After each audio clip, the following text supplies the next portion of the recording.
Here's the irony. You change it by adopting sustainably low standards. Hang on, say that again. Yes. Sustainably low standards. That's counterintuitive. It is counterintuitive, absolutely. Because you can't move from a life of fear and jump to a life of love. Is this problem affecting your relationships at home or the relationships that matter? Not really. A real problem is when one of those three areas has been affected. And if you've got a money problem, a relationship problem, and a health problem, all three being hit, now you've got a full-blown crisis. I put a lot in the line and there's no guarantee of anything in return. So let's go for it. Become the person that you were meant to be. 1, 2, 3, 4. Welcome to The Business Game. A podcast that moves the needle. You know, Steve, I've been thinking, if I could clone myself, I'd finally get through my inbox. Yeah, that's true. Or you could just call Thaler Offshore, right? They basically do that, but better. True. They match businesses with top-tier remote talent, customer service, admin, even SaaS development. Yep, scale your team, cut your costs, and Kalina, keep your sanity. And their people feel like part of your own team, just without the extra desks. Yeah, exactly, right? Head to taleroffshore.com to get your new superstar team member onboarded in just a week. Thanks to Thaler Offshore for supporting The Business Game. The most underestimated skill in business isn't strategy. It's how well you function when nothing feels certain. And the problem is, most founders don't realise how unfit they are for uncertainty until success increases responsibility, pressure, and consequence. Welcome to The Business Game, the show that breaks business down into real levels from $0 to $200 billion, so founders can see exactly where they are and what comes next. I'm Steve Plummer, and today's guest is an expert in human behaviour who spent nearly 2 decades helping leaders function better through uncertainty. He's built a personal brand where his influence extends into the tens of thousands. We're talking about capacity, identity, and the weight of responsibility as your business grows. Let's dive in with Joe Pane. All right, hi Joe, and welcome to The Business Game. Thanks, Steve. I really appreciate you having me here. It's fantastic. I'm excited to be talking with you. Absolutely, I can't wait. All right, so first of all, for anyone who is just meeting you, Joe, can you talk us through your business and through this thing called the emotional fitness formula? Yeah, so I started my business 20 years ago, February 2006, in fact, so almost 20 years to the date. Yes. Got a psychology and sociology background, so I've been running workshops and trainings for organisations and businesses and individuals for all that time. The last 5 years, I honed my work down into focusing on this thing called emotional fitness. What I discovered was that one of the most crucial aspects to the way that we navigate the world is measured by the quality of our relationship with uncertainty. And because that relationship impacts our ability to grow and keep up with the demands of markets, economies, teams, families, life itself. It's about keeping up with who you're becoming. So, right. Let's dive into that a little bit because I can almost hear some fairly hard-nosed business owners going, oh, none of these soft skills stuff, we're about profit and driving, data and growth and all those sorts of things, which is all well and good. So the emotional fitness formula and your relationship with uncertainty, how does that relate to, let's be really blunt, profit? That's what we're in business for. Yeah. Well, there's a direct relationship because a lot of people who have a dysfunctional psychological relationship with uncertainty where they might correlate it with fear or other things that are dysfunctional or unresourceful. It means they become unreliable under pressure. Now, what business is not under pressure? What business doesn't? There's no business that exists in the world that doesn't have to navigate some kind of challenge, spot fire, shock, people leaving, stuff happening, surprises. That's where emotional fitness runs to the core. So it's teaching people how to do the opposite, which is becoming even more reliable under pressure and under stress. Right. So question around that, why is it the relationship with uncertainty and not, say, the relationship with money or one of those other measures which drives humans? Yeah, great question. So our relationship with uncertainty, when it's functional and resourceful, it opens up new possibilities. So it opens up the imagination, it opens up it expands our perspective on what we can do. Say, using the example of money, it's like, well, if we've got a very healthy relationship with challenge and adventure and those kinds of themes that are associated with uncertainty, or where we love putting ourselves under pressure and all that kind of thing, we're going to behave very differently with our money. We're going to make different decisions with our money. We're going to buy different things with our money. So if you wanted to stick to that example, So there's a direct relationship with everything. It's like the Pareto principle of 80-20. Where Pareto used to say that 80% of consequences come from 20% of the causes. So psychologically speaking, our performance at work, our performance in life itself, 20% of it, like the 80% of that is impacted by how we relate to uncertainty.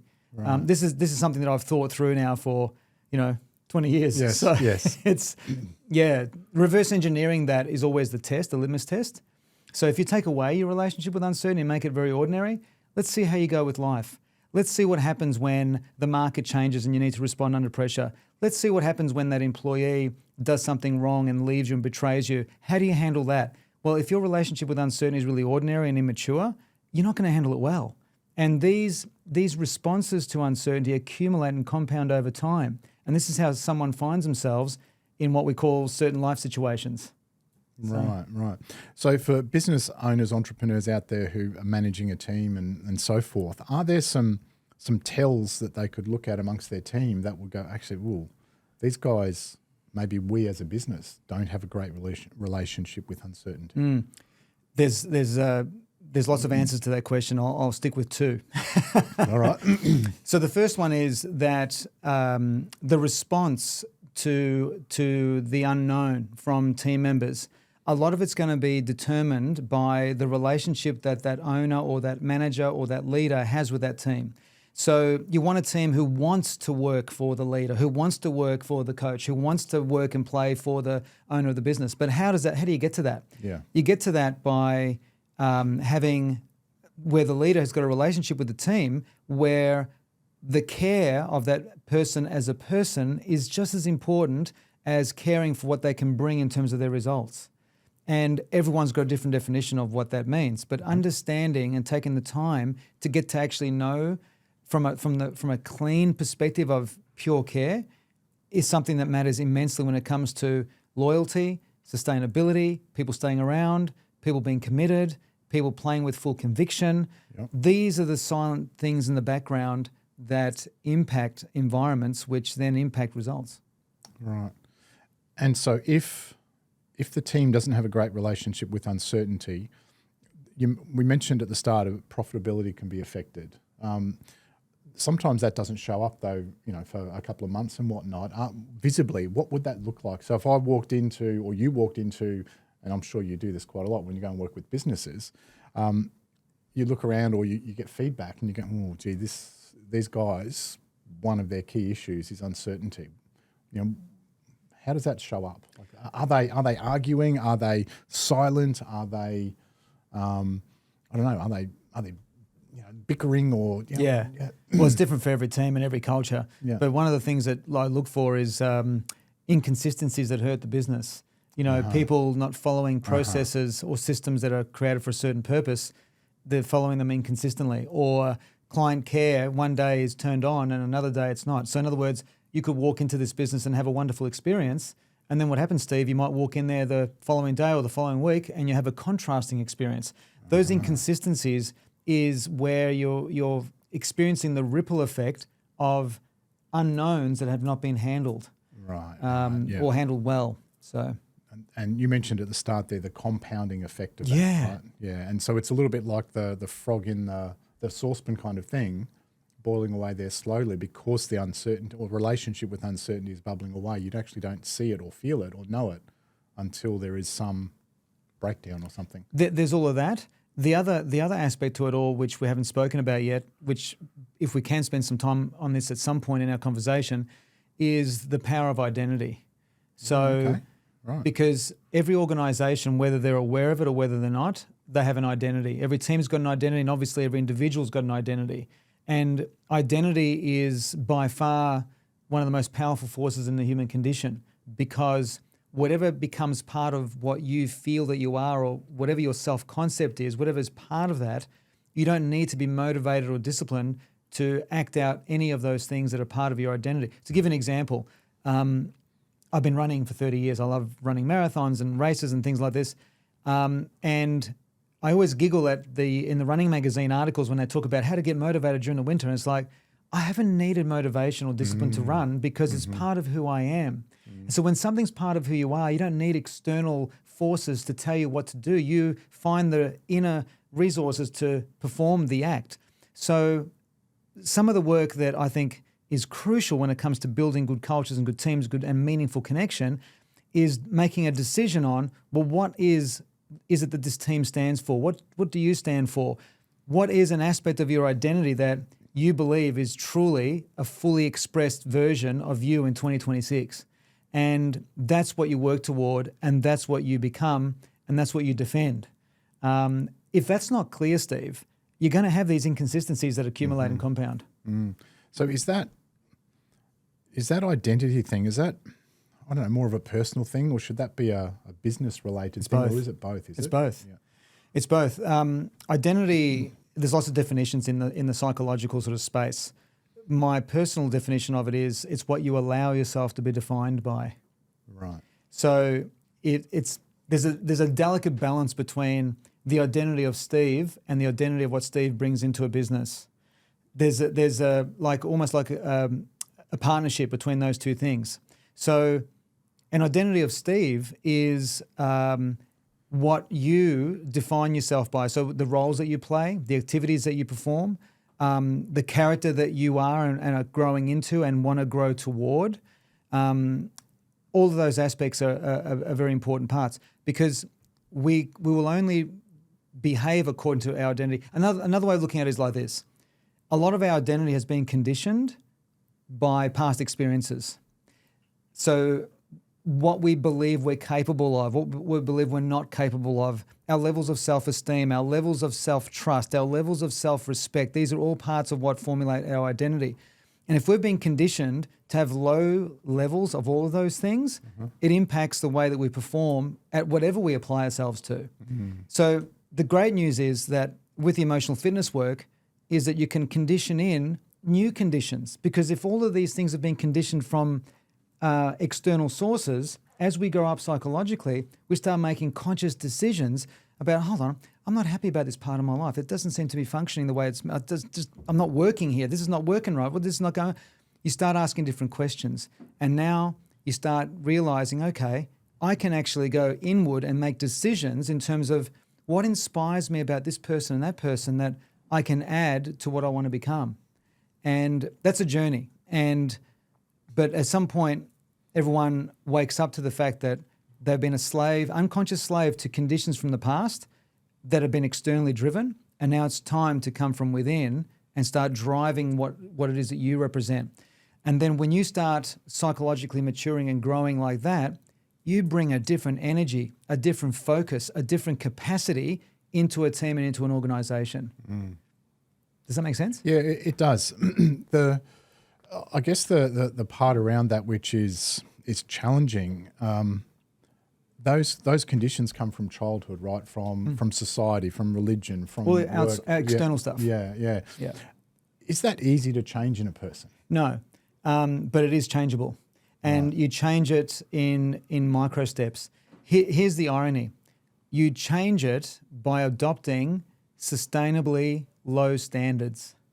Hang on, say that again. Yes. Sustainably low standards. That's counterintuitive. It is counterintuitive, absolutely. Because you can't move from a life of fear and jump to a life of love.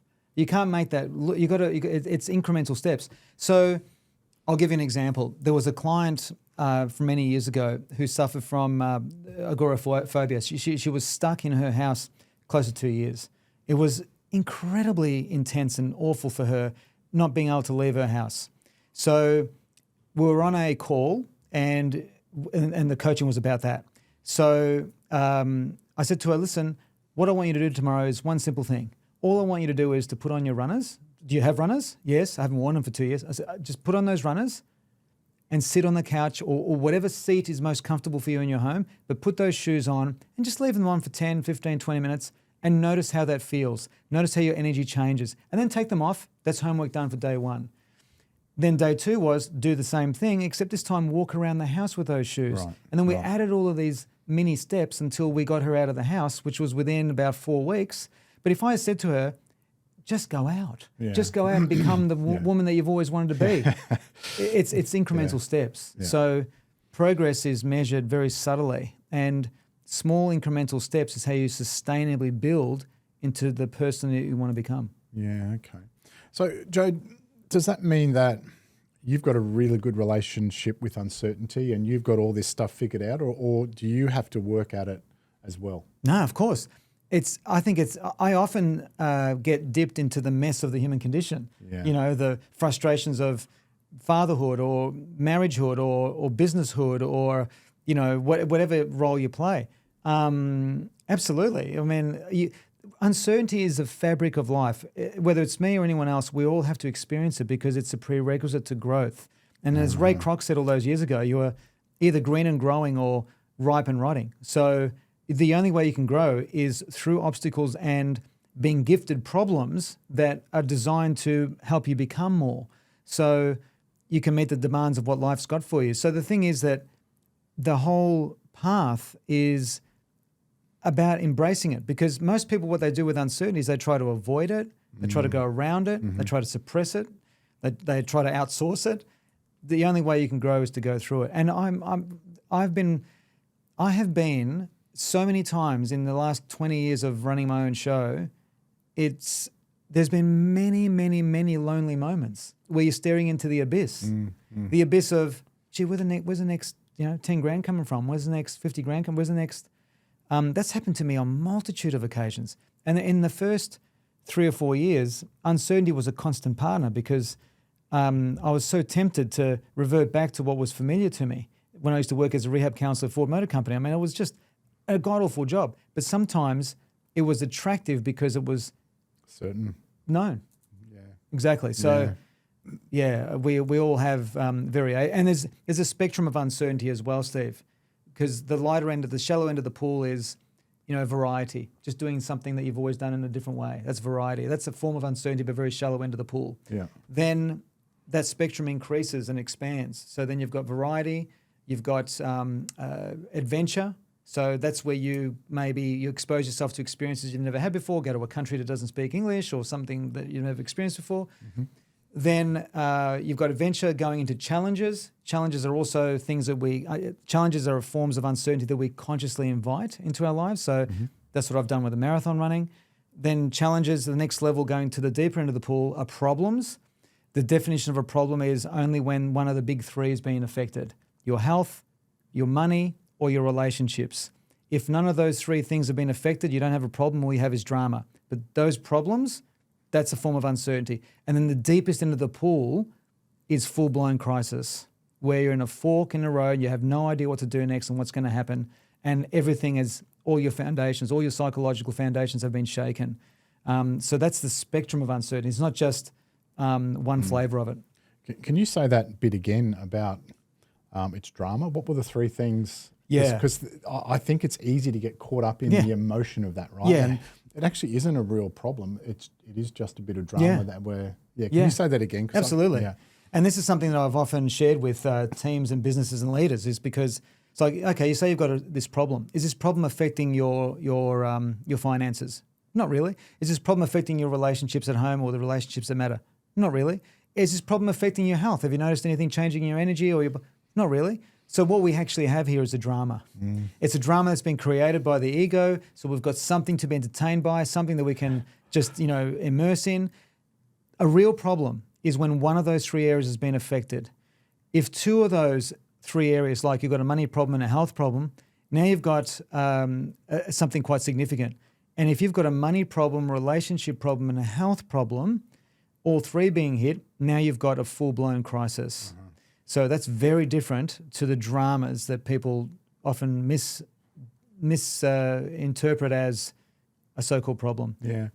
Also, I guess, office politics, for instance, that can be just drama, or if it becomes toxic, then it might affect profitability and so forth. So that's another example of that. Yeah, absolutely. And things like that are easily smothered because, as we always say that, if you let a standard drop and you don't say anything, obviously you've just said that it's okay for you guys to water cool talk over there and talk, whatever you're talking about, that's affecting the culture of the place. I mean, we're either fixing things in that moment or we're accepting them, and things just accumulate from there. Yeah. That compound effect. Yeah. So I asked you, Joe, about your relationship with uncertainty. Yeah. So what is, and thank goodness you're not perfect. So we should get your wife in to talk about that, right? Yeah.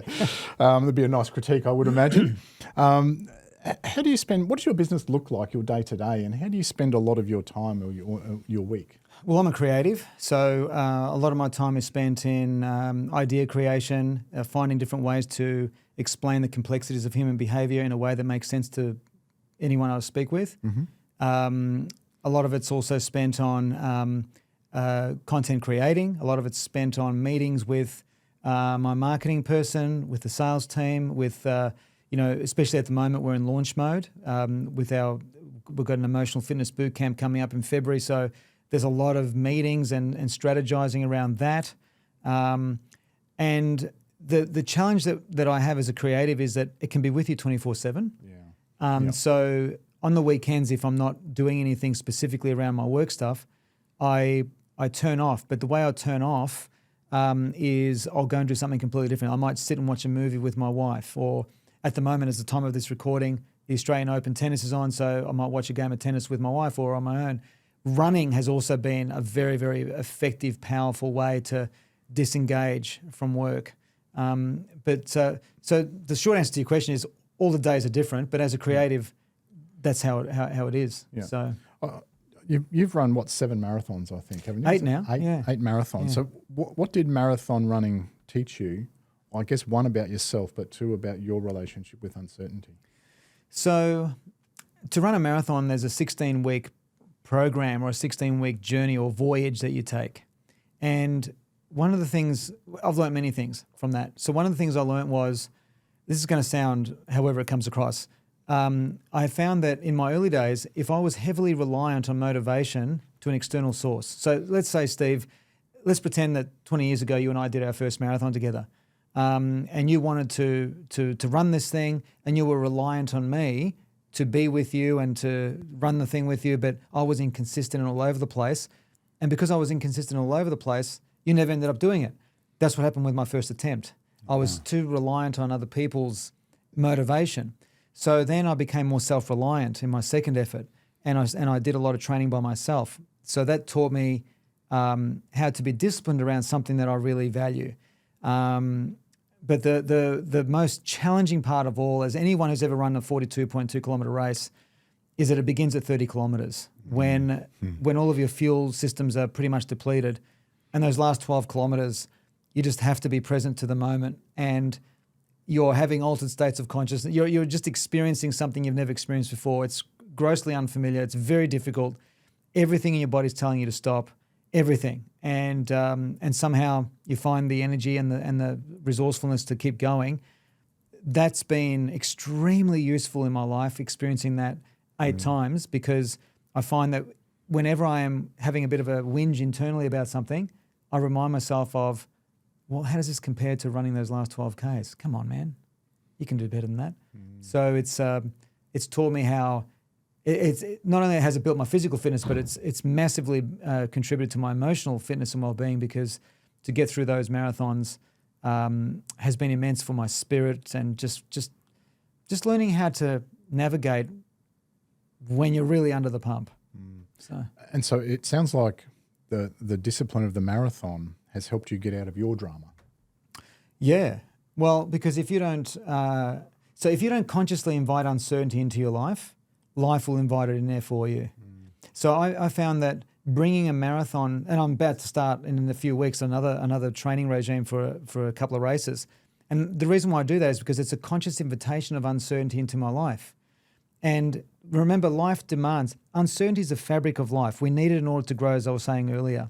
If you don't bring in circumstances and challenges into your life that enable you to grow, inevitably, something will happen in your life that it'll come to you, but in ways you're not going to like. One of my favourite sayings, Steve, is life is either squeezing you or you're squeezing it. So squeeze life, and life won't have a reason to squeeze back. Yeah. People listening to this, Joe, they might go, wow, that actually triggers me a little bit. Like sure. that maybe I do need to invite some uncertainty into my life. So what would that look like for them? What would Yeah, you, great what would you question. tell them to go and do? Because Great. Testing, 1, 2, hello? Are we on? Are we on? Hello? Hey folks, let's take a quick pause to talk about our friends at HubSpot. If you've ever felt like running marketing, sales and customer service all at once is, a little chaotic, HubSpot is here to change that. It's an all-in-one CRM platform that actually works the way you think. From generating leads to automating follow-ups to helping your team stay aligned. Personally, I love how the automation tools handle the busy work so you can focus on the bigger strategy. And here's the best part. You can start your HubSpot journey for free using the link in the description. And while you're at it, you're helping to support this podcast. HubSpot isn't just a tool. It's like having a full team in one platform, helping you grow your business faster and smarter. Alrighty, it's back to today's episode. Great question. Yeah. Great question. I actually did a video on this morning. So the short answer to the question, and I'll go into how to do it. The short answer to the question is, or the soundbite is, the way that you invite uncertainty into your life is to bring meaning into your life. Okay, how does that relate? What does that mean? Exactly. What does that mean? Yeah. Exactly. So meaning is created through contrast. So everything in our perception in our minds is through contrast. You know, you can only see this microphone because everything that's not microphone is in contrast to the microphone. You can see the edges of it and define where it is in the space because of not microphone. So there's contrast. Dark only makes sense because there's this thing called light. Yep. Now, when it comes to life itself, putting yourself in positions like this morning or yesterday morning, going and doing a plunging in a cold bath for whatever amount of minutes in 8-degree water up to your neck and all that sort of stuff. It's painful. It hurts. It doesn't matter how many times you do it. It's grossly uncomfortable. Getting out of that cold water situation and then half an hour later sitting having a cup of coffee, the joy of sitting in peace, pain-free, having a cup of coffee is amplified because of the contrast I just had 10 minutes ago. So by introducing more contrast in your life, in other words, experiencing, in my world, it's the physical side, experiencing physical discomfort, physical pain, good pain, pushing yourself mentally or physically, and then experiencing the opposite of that, which is just comfort and just being, the essence of everyday pleasures deepens and amplifies because you've got the contrast to compare it to. So if you can be another way of inviting uncertainty into your life is being a conscious inviter of contrast. So what's something you can do multiple times a week that is uncomfortable for you? Whether it is public speaking, whether it is something physical, whether it is learning a subject matter that triggers you around something, whatever it is that challenges you genuinely, these are healthy contrasts. And the more contrast you have in your life, the more joy and meaning you will find. So sitting here having, it looks like a cup of coffee, but it's a cup of water. But if I've just run 10 kilometers like I did this morning, and now I'm sitting having this simple thing of just this pot of water, the joy that those 10 kilometers brings to this moment brings meaning into the moment of me having a cuppa. But if you don't have contrast, you're going to be continually chasing more and more pleasure and more certainty. The problem with that is that you're going to fall into a depression because it's like the person with the painkiller. I take one pill for my painkiller for my knee. Now I need to take 2 pills because it's not enough. Now my body's resisting that, and now I'm taking a whole bottle, and now I'm facing death. I'm being extreme for a reason because this is how some people die from painkillers because they don't have the contrast. It's dealing with one thing, more and more painkillers to deal with the same level of pain. It's the same psychologically. So we're dopamine chasers in this current culture. So if all I'm doing is chasing dopamine hits with no contrast, Steve, we'll get to a point where we can't find enough of a hit in order to feel it. And that's when you fall into a depression. There are hundreds of roads in and hundreds of roads out of depression. That's one of them. So contrast actually prevents us from being vulnerable to anxiety and depression. I hope that's making sense. Yeah. So are there ineffective uncertainties that you could try, or uncertainties that are not appropriate? You gave the example of the ice bath. So, okay, ice bath, physical challenge, etc., public speaking. Are some other things that you might go, well, I'll go for a walk around the block, but is I guess what I'm asking is, where's the line in being uncertain to a benefit versus Great question. just being something Great else? question. Well, first of all, let me say that bringing contrast into your life and bringing uncertainty into your life means doing something hard. Everyone's got a different definition of what's hard. The hardest thing that you've ever done is the hardest thing that you have ever done. That lady with the agoraphobia, the hardest thing that she's ever done is walk around the block, Steve. So as far as, I'll call her Jane, not a real name. As far as Jane is concerned, that's hard. And that's contrast, because now she can go back into the house and sit with a different perspective on what she's just experienced. So that changes everything in her life in that moment. Yeah. So the uncertainty that you're inviting is linked to growth. Now, the other ways of doing it, which to answer your question is unresourceful, is where you start picking arguments with your wife or your husband, or you yell abuse at someone, and that creates a conflict of some kind, or you treat people disrespectfully, so they treat you in a way that it's disrespectful in return, and you're creating all of these unnecessary dramas. That's another way of finding uncertainty. So, people do that all the time. How many times do you see people overreacting on the road? Yeah. Because anytime you see someone overreacting on the road, it's just a projection of something they haven't dealt with in their life. Yeah. I know that for a fact. So, yeah. Yeah, looking away uncomfortably, right? Yeah. Yeah. Yeah. All right. Does that make sense? Does that answer your question? It does, yeah. I mean, Yeah. and like you said, each person is different, so that will be different. And I suppose extrapolating that into the business, the work environment, that might mean different things for different teams as well, based on who they are and what their roles are and those sorts of things. So when you... Yeah, love it. Can I just answer something on that? Yeah, go. Because in between my psychology studies and my psychology early career, I was a rehab counsellor. In between that and starting my coaching and training business, I actually worked in residential real estate sales for 7 years. And the first 15 months of that required me to go out and cold call, knock on doors and create my list and build a list of people that I can start serving and listing and selling property. There was one particular month where it was actually a quarter, a particular quarter that we were building to the third month of that quarter, where we had set these impossible goals, these listing goals. So we wanted to bring in, at that point in time with a team of 6 or 7 of us, we wanted to bring in nearly 100 new properties to sell, which is just, was impossible to believe. We spent a whole quarter beforehand building toward getting our mindset, not finding motivation, but working out strategies on possibilities. So in other words, we set this goal of 100 listings. It was like, well, how do we get that? We can't just put that up there and hope and wish and wait that's going to happen. What are some things we need to do differently? And so having a goal that was unrealistic, with a 6 month, roughly a 6 month road to it, we started creating different strategies on how we could set up the play so we could make that a potential reality.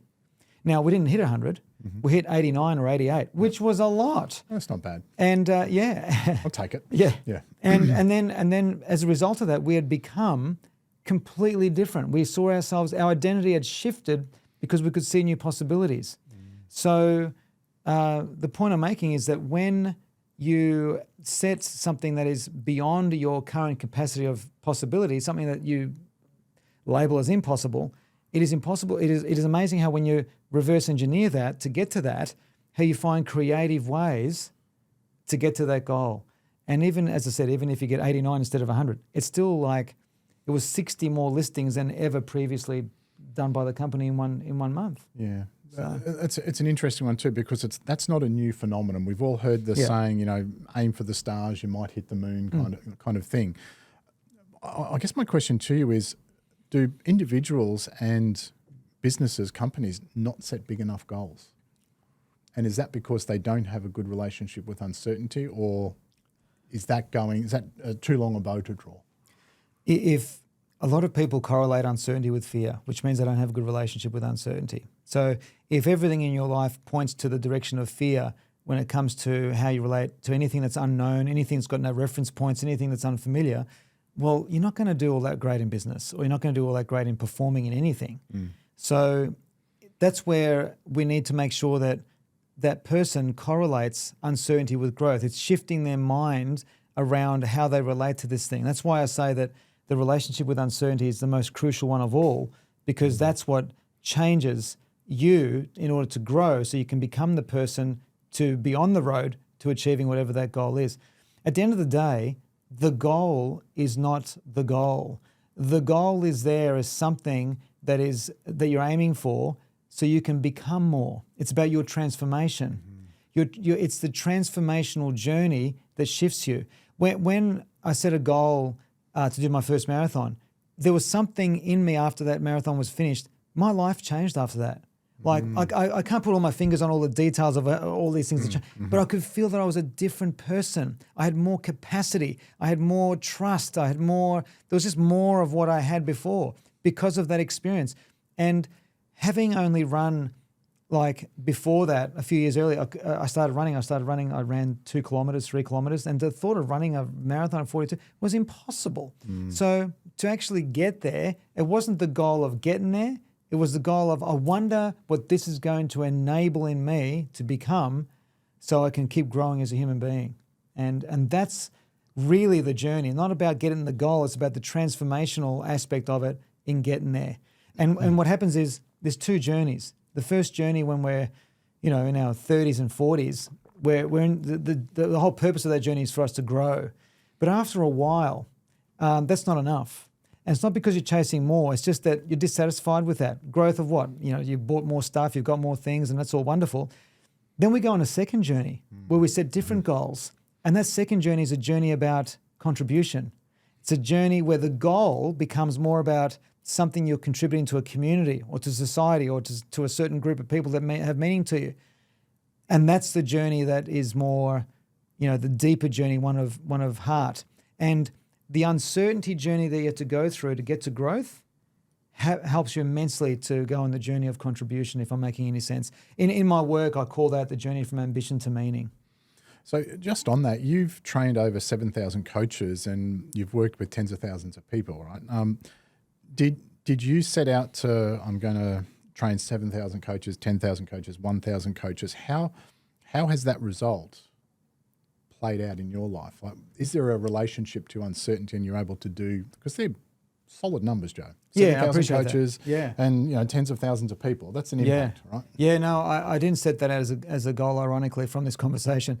So what happened was I promised myself that every year I would dedicate and commit myself to that year because it was hard. There was many times where, as I said, the fantastical thinking of going and getting a job again sometimes was very, very, attractive or lucrative. Not lucrative, attractive, because it was easy to go and do if I wanted to do that. So, but it was a year-by-year prospect. And it was funny because when I was about 10 years into my journey, someone actually said to me, at that point in time, do you know that we've calculated that you've trained, 3,500 and something coaches and you've done these many hours and all this? And I was like, oh my God, I hadn't realized. So no, I didn't set that out as a target. The mission was get through this year, get through this next year. Yeah. And then it took me about 4 years to build a genuine sense of confidence and esteem that I believed that I could do what I could do. And then those numbers just took care of themselves. That's really interesting. 4 years to build that. Yeah. Yeah. Looking back at that, is that a bit painful to look at that? It was as scary as all get up, because to do what I do for a living, to get up in front of strangers or groups and talk about life stuff and human behavioural, being a human behaviouralist, to begin that journey, you have to do a talk somewhere. You have to start. Yeah. And I could tell you, we haven't got time, but there's so many stories I could tell you that where I went and did talks and failed dismally, and I'd be driving home feeling as depressed as all, insert swear word here, because I'd be thinking, oh my God, maybe I'm kidding myself. Maybe this is not what I'm made for. Yet there was a part of me that believed that this was what I was made for. And so it was just continually showing up to opportunities. And you know what it was that drove me more than anything, Steve? Those first 2.5 years out of uni, where I worked at Ford Motor Company as a rehab counsellor, where I came out of uni green and ignorant and innocent, thinking I'm here to help people, when very quickly at Ford Motor Company back in the 90s, I quickly discovered that I had to navigate the labyrinth of agendas and toxicity and politics and I never got to help anyone. And that was really depressing. And I promised myself I was never going to do this kind of work ever. So that became the fire that gave me the motivation to go out, and I didn't know what to do with myself. So what I ended up doing was I got this opportunity to work with this real estate company, and going out door knocking was as scary as it could be. And I grew up so quickly doing that door knocking, the ability to think on your feet and embrace uncertainty, all those things.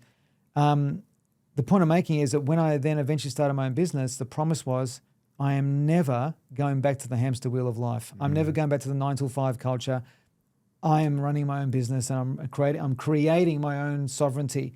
And that was the driver, not 7,000 coaches. The driver was I want to move away so far from that I know that I'll never, ever, ever have to go and work in a job like that again, because I don't need to work that way to earn money.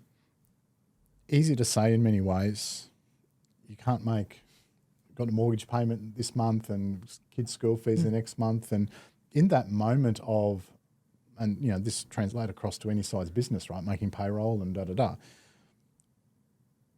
How difficult was that to, sliding doors moments in life? Because like you said, the certain thing, the easy thing, going back to employment, how easy was that to go, no, I'm not going to do that? Or was that, realistically really hard? It was both. There was a thrill to it, and it was hard. When I decided to start my own business, I went and borrowed money from the bank with my last paycheck as an employee. I was one question away from being found out, Steve. If they had said to me, "Oh, so how long are you working? Like, you still working there?" And it's like, "No, I've actually quit. I don't have an income." They didn't know that because all they saw was my last paycheck. This is back in 1996 or whatever. 2005, whatever it was. So I got the loan, and the loan was going to buy me 6 months worth of life. And if I didn't start performing and creating an income stream, doing the training and the coaching, the alternative is go back to a job like that you're going to be as depressed as all. So that drove me. So I went and did all the work. So I remember in Handmaid's Tale, that show, I don't know if you know it, Steve. Yes. Where the main character, Jane, the main character says, you would be amazed what you are capable of when you've got to be. And so I had to be capable to start making money in a meaningful way, doing the coaching stuff, because the alternative was hell. So when you're motivated strongly to move away from what you don't want anymore, and this is the 4-year mark, things change, because it went from motivation of moving away from fear to being inspired by the light, which is like, okay, I've got competencies, I've got skills, I've learned how to change lives, I've learned how to impact cultures. Now it's like, now what's possible? So that was the escape velocity moment. Yeah, right. Yeah. Does that make it does. sense? Yeah, it does. Yeah. Looking back on that journey, was there one decision or a couple of decisions that you look back now and just go, what was I thinking? And if so, what part of the journey was it? Your business journey.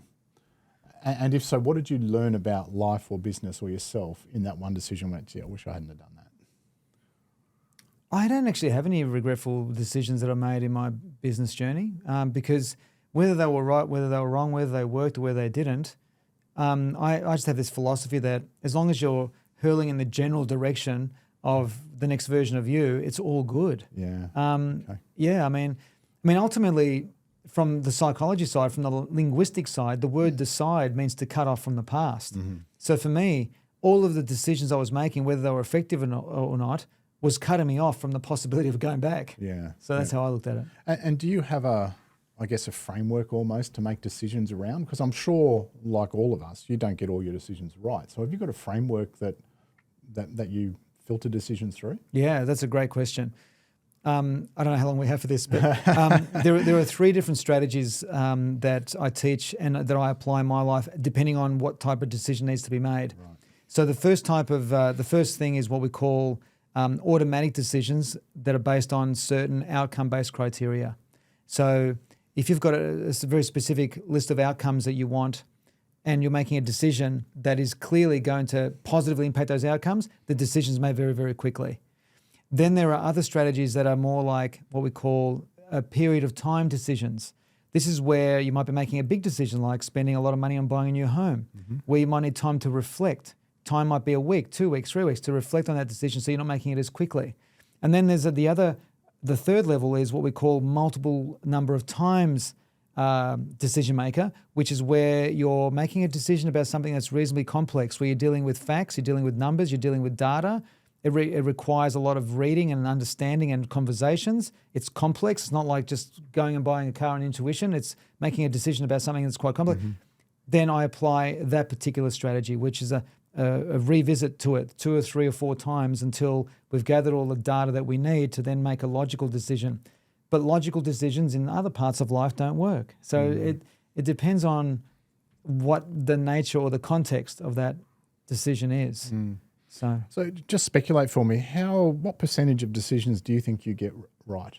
I have no idea. No?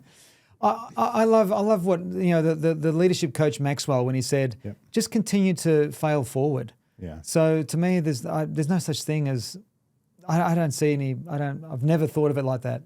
So to me, I think they're all winners. Yeah. Okay. Yeah. As long as you're failing forward. Yeah. And I suppose it's that motion beats meditation. And not that meditation is not important, but the motion beats meditation kind of philosophy. Yeah. Well, movement is what keeps everything alive. Yeah. In nature and in our psychology. Yeah. All right, Joe, we're soon to wrap up. So as your influence in your business and with clients and so forth, as that's scaled, what version of you are you still learning to let go of even now? What version of me am I learning to let go? It's a good question, Steve. What are you, a coach or something? An open question too, right? Yeah. Look. Really, I think as my team is expanding and as we're doing these bigger launches with the accreditation side of my business, it's letting go of control. It's really just trusting that this marketing person, this salesperson, this manager, they're doing what they said that they would do, and they're doing it at a level that is what's needed. So I'm still in the process of going through that myself, of letting go of, okay, Steve said he's going to take care of that. I'll just let him be.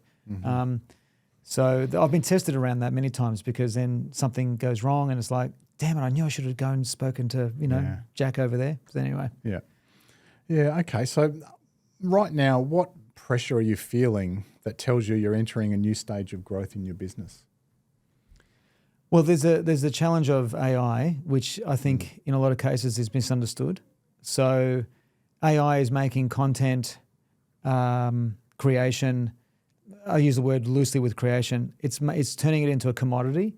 So I think what's changing in my line of work is where you need to bring even more authenticity, even more of yourself. It's generating ideas that come from real experiences and real lived wisdoms. It's also people are looking for community and meaningful tribes to be part of. So bringing people to those kinds of family, community environments, and where we're all, immersed in a like-minded way around whatever it is that matters to us in that community, such as our community in the emotional fitness, realm. So I think some people, they try to take a shortcut with AI. A mentor of mine said to me a long time ago that the longest distance between 2 points is a shortcut. And a lot of people think, I'll get AI to produce my 40 videos for the month. It's just not the same. It doesn't have the same energy or vibe. So that is a challenge. And we're at the very, very beginning of the curve there, because we don't really know where this is going. No one really knows where this is going. Yeah. And I suppose AI in and of itself is about the relationship with uncertainty, because we don't know where it's going, right? And is it replacing humans and jobs and all that sort of thing? Well, it's certainly replacing some jobs. There's no doubt about it. But it's part of the evolution of things. It's like, when back in the day when the old printing press, came along, or the telephone came along, or the internet came along. I mean, what it does is it elevates the levels of jobs that are available. And if you're not open-minded or looking at what's going on or reading into what's going on, you can be easily dumped off the truck. Yeah. Joe, we're almost out of time here. You've influenced, as we've said, thousands of people in many walks of life. Is there a particular part of uncertainty that you might still struggle with? Yes. I think it's something that's ever present in the nature of the work that I do. for example, as of the time of this recording, it's the first time ever that we're launching into Canada and the US with the emotional fitness accreditation training. I'm putting a lot of energy, a lot of money, a lot of stuff. Like my cash flow has been slaughtered because of what I'm putting forward to all of this. Yeah. So that's real conviction and putting all chips on the table. That to me is a high level. It's a good problem to have in the sense of uncertainty. I don't know. There's no guarantees, Steve, of how it's going to work out. The worst case scenario is what I always look at and go, okay, let's just say nothing happens. Okay, worst case, you get nothing happens. It's a complete mess. Okay, well, are you going to be okay? Are you going to be able to survive financially? Yes, we'll be able to survive financially. Are you going to be worse off than now? Absolutely, I will be. But look, how else do you grow? I mean, I said to my business partner, back in early 2025, so a year ago, we said we've got to do something different in 2026 whenever that comes, because what we're doing with these algorithms and all the things that are forever changing, it's not working anymore. We don't know what's going on. We've got to change the way we're doing this. We didn't know what that meant until partnerships were created, collaborations were made, and I've met new people and they've all got their own individualized skill sets. So the uncertainty I face right now is I put a lot in the line and there's no guarantee of anything in return. So let's go for it. And one of my themes for this year is to become the person that you were meant to be. So for me, this is nudging me in that direction. And it's terribly exciting. Look, I'll be frank. There's a couple of nights where my mind floats around into it as I'm sleeping and it wakes me up. And it's like, that's good because that keeps you on the edge. Let's just see how it goes. Let's embrace this journey. Ironically, the whole launch is about uncertainty. So let's just see how it goes. So that's what's at the centerpiece of my, and then the other part, which is more fun, uncertainty, is in a few weeks' time, I begin my 16-week journey into the Gold Coast Marathon. So we'll see how that goes. Yeah. All right. Look, before we finish, you probably have answered this, but I still want to ask it anyway. Is there any little cheat code or you mentioned shortcuts before, and it's a human thing to want the shortcut. Is there a cheat code to get better at uncertainty and create a better relationship with uncertainty? Yeah, bring more contrast into your life. As I was saying earlier. I knew you were going to say that. I'm thinking, I hope he doesn't say that. I hope he doesn't say that. That's how it's the easiest way to find it, is to bring contrast into your life and allow it to become part of who you're becoming. Yeah.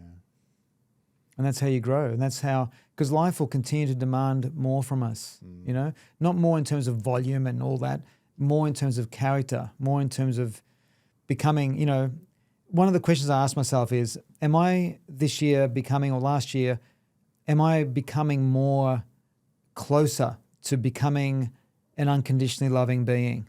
And if the answer is no, we'll change something, drop something, improve something. And if the answer is yes, no matter how small the progress is, it's still progress. And that to me is the highest level of litmus test, is becoming a loving person, which if we had 50 people in this room, there'd be 50 different definitions of what that means. But whatever those definitions are, it still involves us growing and,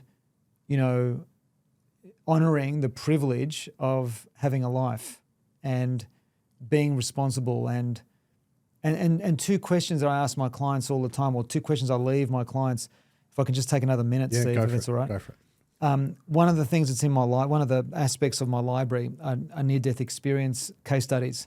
And there was a guy called Dr. Raymond Moody, who is the grandfather of research when it comes to these patterns of what happens in near-death experiences. He wrote a book called Life After Life in 1975, and it's been updated. Last time it was updated was 2015. He's interviewed over 20,000 people, and he's found patterns in what these people report back. So a near-death experience is where someone's brain and heart actually stops functioning for a certain period of time. They actually do die, but they get revived and they come back with a conscious memory of something that's happened on the other side of the veil. Lots of patterns, but one of the most important patterns that I share with all my clients is they come back, a lot of the people come back with two questions that they're consciously aware of that matter more than anything. The first question that they come back with, which is just in their body, it's like, how well have you loved? And the second question is, how well have you allowed yourself to be loved? Oh, wow. And those two questions, I can't think of Wow. any other questions that matter more than those two questions. And that's part of my mission, is to keep answering those questions more deeply, more vulnerably, with more conviction, with more curiosity, with more commitment, with more. So fair income, at the end of the day, that's what matters. How well have you loved? And if you want to erase any regrets or, begin again with how you feel about yourself, focus on those two things. Yeah. And that's powerful. Well, how well have you loved? How well have you loved, and how well have you allowed yourself to be loved? Wow. Yeah. Yeah, that sort of gets you right here, doesn't it? Absolutely Both of those, does. especially that second one, right? Oh, yeah. Yeah. Oh, yeah. That's easy.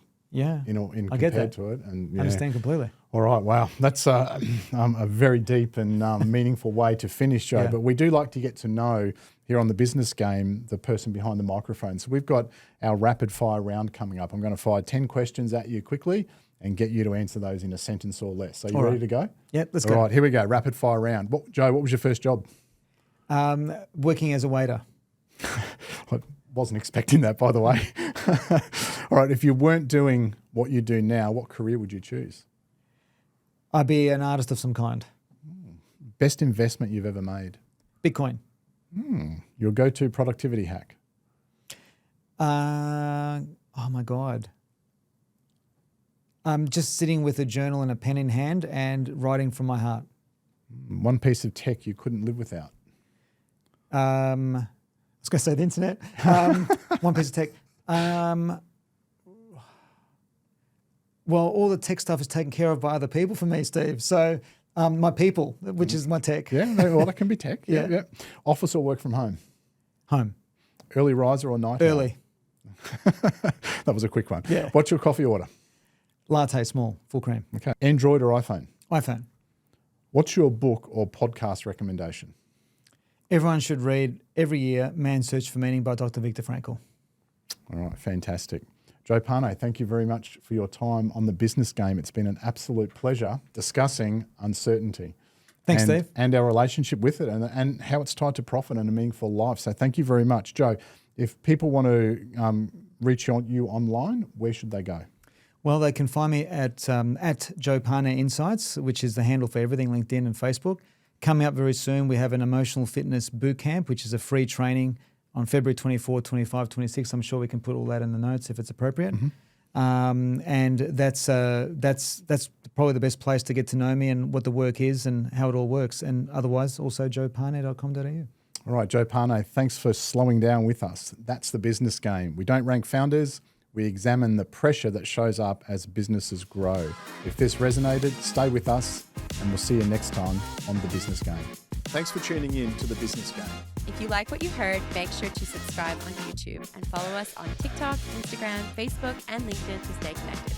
Big thank you to our major sponsor, Taylor Offshore, for powering today's episode. And join us again on the next episode of The Business Game, A podcast that moves the needle.